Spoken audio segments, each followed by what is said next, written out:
South BD news 24।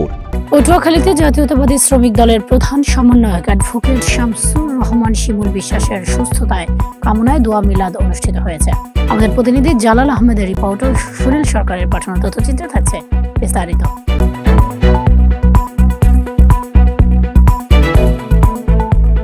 পটুয়াখালীতে BNP chairperson সাবেক প্রধানমন্ত্রী বেগম খালেদা জিয়ার বিশেষ সহকারী বাংলাদেশ জাতীয়তাবাদী শ্রমিক দলের প্রধান সমন্বয়ক বিশিষ্ট শ্রমিক নেতা অ্যাডভোকেট শামসুর রহমান শিমুল বিশ্বাসের সুস্থতা কামনায় দোয়া মিলাদ অনুষ্ঠিত হয়েছে।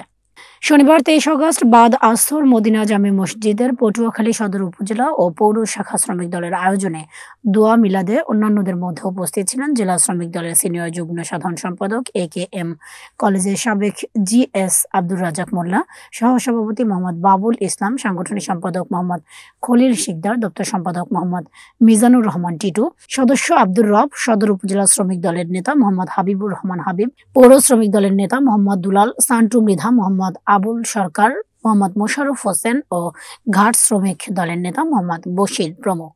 বাংলাদেশ জাতীয়তাবাদী দল বিএনপি কেন্দ্রীয় শ্রমিক দলের প্রধান সমন্বয়কারী দেশনেত্রী এবং খালেদা জিয়ার বিশ্বস্ত হাতিয়ার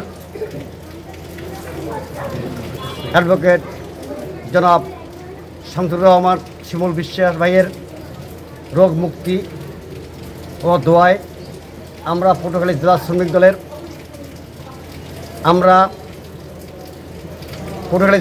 দলের ভারপ্রাপ্ত সভাপতি জনাব জাহিদুর রহমান খান বাবুল নেতৃত্বে পটুয়াখালী থানা শ্রমিক দল, পৌর শ্রমিক দলের উদ্যোগে আজকে শিমুল ভাইয়ের জন্য আমরা তার সুস্থতা কামনার জন্য দোয়া অনুষ্ঠান করছি এবং তার দ্রুত রোগ মুক্তি কামনা করি।